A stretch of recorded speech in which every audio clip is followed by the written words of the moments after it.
Operation Rolling Thunder sent American warplanes against heavily defended targets. It was a destructive and costly battle as both sides used ever more sophisticated weapons and tactics.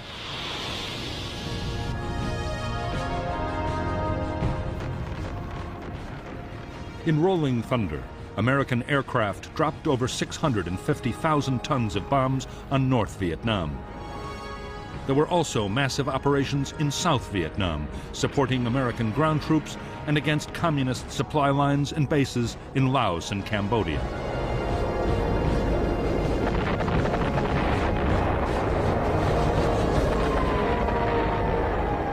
The air war in Southeast Asia was more than a contest between the United States and North Vietnam.